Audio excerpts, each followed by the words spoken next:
one is designed for 18 and over. Over. Say 18 and over. Over. Yeah. Hey. Reggae Britannia, we're sitting here with the legend. Cockatee, how you doing? Well, I'm fine so far. Give thanks to life and give thanks to the powers of the Most High for to be here. Absolutely. So this is Rebel Salute 2017, and yet again you have just done an amazing performance. I was out there and everyone was just going wild. Really? Yes. No one wanted you to leave the stage. So how do you maintain that consistency year after year? Well, I mean, once you're consistent in the love for the people and the love for the work that you do, I think you'll have the consistency. If you just think you want to be consistent through the money, then it's not going to work out for you, because music is about love. It's about feeling you and the people, mind and soul beating as one. And you know what I say? So I love to hold a joy when I'm out there, so I want to see people hold a joy. I guess that's why I'm still around, you know? Absolutely. I want to take it back a little bit. How did you begin your journey into this righteous music of reggae? Well, right now, as a little youth growing up, I used to go into the dance hall and sing and sound system and things like that. So it's like from there it took me on a journey, because I found out that I have the ability to go out there and sing for the people. So I try my best just to get myself better. So I work very hard. I sleep on sound boxes all over the place, and I try to follow sound system, go all over the place. And then, you know what I mean, try to find a way how to make a good song that the people can relate to. And you can see a lot of the songs that have been, most of my songs have been around for ages, and people still can relate to them, because Absolutely. that's what good music is all about. Absolutely. So at the time that you began your journey on a sound system, what's the difference between sound system now and sound system then?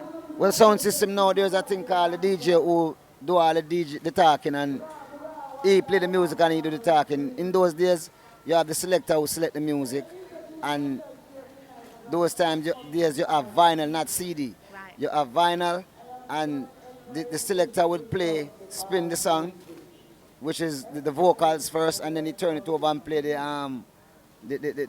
version, and then the DJ, the singer sing first, and then the DJ come in after. And that's how we used to dance hall. Nowadays dance hall, you don't hear those things in dance hall. You have to go to sound like King Sturgrave or Stone Love, and that's with Stone Love and them sound is like sometimes, but King Sturgrave is the same way, you know what I'm saying? So it's a big difference now. Enough of the artists nowadays are some arts where they are not being taught the thing properly. Yeah. When they come to the dance, a lot of these artists cannot sing on the sound right now, because nobody teach them how to sing on the sound and sing on the version of a tune. Everybody is like this auto-tune thing and this one chord rhythm and them thing there. We come from an era where you have to know how to have proper timing, you have to know proper melody, you have to know proper key. Yeah. Because if you're not on key, most of these artists nowadays are off key. But I mean, people still dance to the music, so they feel alright. But to me, when I hear this music, it make my ear hurt me, because I used to the days when I go into the studio, and it took me a 2-3 hours to do a song when I go in the first time, because it was a learning process for me. And every time I make a mistake, the engineer would say, come again. Right. Nowadays, them have a thing named Pro Tool, people just the one line or one chorus, and then they fly through the whole music. I can't sing music like that. I still don't want to voice on Pro Tool, because I like to, when you just start to sing, your voice just start to warm up. Right. So after you reach to a certain point in the singing, your voice is warm up and you're fully ready for singing and everything. So it's a big difference. So based on what you're saying, what would be your advice to people who are wanting to produce music or new up-and-coming artists? What would you tell them to do? But I said to them all the while, we've been saying this for years, that is why so many young artists of today come for a year and you don't hear them again. Because the music has no feel. First of all, the rhythms are too fast. We learn that reggae is the heartbeat of the nation. And your heartbeat, boop, boop, boop, boop. If your heart go boop, boop, boop, boop, boop, boop, boop, that means it's an irregular heartbeat. Right. So if you want to be a good musician, I don't say you cannot do the dancehall, but you have to learn the both things, because that's where longevity lies. I could do any one of them, I can sing on any one of them dancehall with them have. And I could do what they do. But no, for me, I want to sing music that is good music, that lives on. You listen to all the songs that I sing, people would want to sing them in a day, because those music lives on. But the music that the younger generation take now, 2 years and they don't want to hear it again. So the artists fade away. And that is destroying a lot of the young artists. They need to know how to, first of all, how to make a good melody. Like I said, timing and key and all those things. Know to ride, to take bridges, know about solo and all of these things. That's what music is. Music is a thing called do, re, mi, fa, sol, la, ti, do, ti, la, so, fa, mi, re, do. How many young artists you tell that time can't tell that? Because him don't know, that is music. Do you think the legends of reggae really have a responsibility to teach these young people, or do you think it's the young people that are not listening? We have the responsibility. It's our responsibility. But how many young youths would want to listen to you? Because first of all, there's also another factor, which is the radio station. A lot of young youth put out some good music, and the radio station wouldn't want to play them. So nobody hear the music. Okay? Majority of those songs that I sang when I just started to sing tonight are made years ago. But nobody knows them. If you listen to them, see the people in the crowd, they don't know it because it's never been played on the radio. Right. And it's like those songs are just being manifest now. And I was made so long. Do you think that's the Jamaican crowd? Because in Europe, your music is renowned, UK, all over Europe. Right. And the younger generation of Europe know your music. So do you think it's due to the fact that they're doing their research, and maybe in the Caribbean that research is not being done? Well, most definitely, people from Europe and people from Japan and people from like the West Coast and America, and those people do research a lot music, and those people want to have music that teaches them and their generation something. They just don't want to have a music which just, I mean, you have to mix the music, so you have to have music about happy times, but you still need music about sad times. Because that's what people relate to. You want to relate to a song that say, put down the gun and don't shoot at each other. You don't want to hear say, people that take up gun and shoot at each other, and then every day we go on and we say, boy, too much violence and too much crime in Jamaica. But yet still, every day the people are playing music that perpetuates crime and music that endorses crime and violence. Yeah. We have to look into ourselves and say, well, then when will it stop or where will it end? Because we just can't in a nation live like this. You know what I say? So it's about vice versa. Some people wouldn't want to teach the younger generation because they say, boy, they don't want to listen. I would want to teach them because I know this generation is a different type of generation. You cannot approach them a certain way for them to listen. You're going to have to approach them a certain way and they will listen. You see what I'm saying? But like, it's a long story, so I want to... Well, it's my responsibility to teach them. Absolutely. Yeah. And I know that you have been doing that anyways. I know you nurture a lot of up-and-coming artists. I look at myself as a role model. Not only for my children, but other people's children.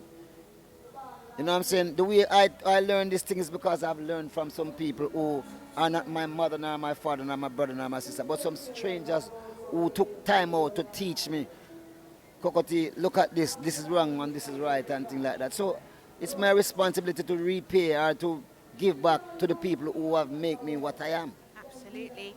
Now, obviously, vinyls have come back in. Yeah. Especially in the UK and Europe. Yeah. How do you feel that there's no, pressing plants in Jamaica, although the music that we want to hear is on this land? But like I said to you, Jamaica, the other people are moving forward and we are going backward. I remember a few years, like 10, 15 years back, I used to hear that reggae music is a 60 billion pound a year industry. Now we cannot make 60 cents. So what are we doing? What have we been doing? Other people are still making crazy money from, but we are not because, like you say, there's no pressing plant around. Everybody, there's no money, no way to make money from CD because CD, every man burn that. So the people in the music business suffer because of all of these things. So there's a lot of things that we need to address in Jamaica. First of all, the government need to know that reggae music, we are trying to import a lot of tourists. And yet still, when tourists come to Jamaica, they can't hear our music. Them come to Jamaica, they hear hip-hop. And they hear some music. So what are we selling? What do we have to sell? We're not producing the amount of food that we should produce to export. We have the real export, which is the music. But if you know, and I know, and you know, all of you know, when you go to those faraway places now, the people say, what is happening in Jamaica? Yeah. Where is reggae music? There's no reggae music again. And it's sad to know that because this is the home. This is the Bob Marley turning in grave, Peter Touch and all them man there. Greg Isaac and Dennis Brown and Bunny Wheeler feel it as a man still there walk the street right now because it is sad that a lot of people, young youths in Jamaica, don't even know who Bunny Wheeler is and Bunny Wheeler is still alive. The reason is there's no preservation of our history in Jamaica. There's only one history I've been learning from my youth I go up till right. It's about it's about Paul Bogle and George William Garden and Alexander Bustamante. Enough of them man them catch them in cane piece. I eat cane and Kojo and Nani and all them people. So what about the other people them that make this country what it is? We need to make the people, the younger youth, them know about the history because that's how it's going to live on. You know what I'm saying? A youth go up in Jamaica, I'm going to know about Bustamante, I'm going to know about Norman Manley, because that is taught in school. That is being taught, teaching in school. Right. But those people that's an integral part. You can imagine people like Jimmy Cliff and Burning Spear come to Jamaica, people don't want to go see them.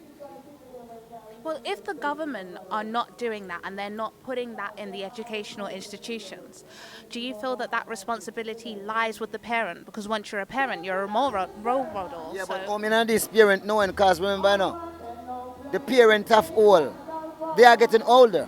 So it's a lot of young parents coming in now. A lot of these young parents don't even know about it neither because nobody tell them about it. So it's a responsibility of the government to make these programs. They have all kind of programs available on TV, but none of these kind of programs, which is designed to educate the people about this country. This country not just comes so. Like me say, all the people know about is Norman Manley, Bustamante, Marcus Garvey. Some people don't even know about Marcus Garvey. Yeah? You see what I say? All of them people, or most of the people know about national hero or national heroes is because it's on the money. Nobody know about Miss Lua Marsran and all those great persons who make up a part of the cultural facet or aspect of our country. So it's a responsibility of the government, but the government just think about tourism. And yes, when tourists come to Jamaica, them don't know, not all tourists come to Jamaica know about is Bob Marley. Because Bob Marley people them set the thing that people can know about them. And the government have to look at because look from this, it's only Usain Bolt people are going to know about and Bob Marley. But there's a lot of other people out there who contribute to the thing. So what is it about people in Europe and all around the world which is drawn to Marcus Garvey, which is drawn to Haile Selassie, which is drawn to reggae music? Why are they drawn to it? And the indigenous people of Jamaica and all around the Caribbean are not so, or not so as much? Because when I go to the UK, I see a lot of these old buildings. And I said to them, why these people, they don't even paint those buildings? You know why? You know why they don't paint them? They said this is a part of our culture. It have to remain like that because the younger generation have to come and know their history. That's just the thing. Absolutely. Nothing like that remains in Jamaica. A lot of those buildings have been broken down and things like that. So the history is not being preserved. So the young generation can't know a thing about it.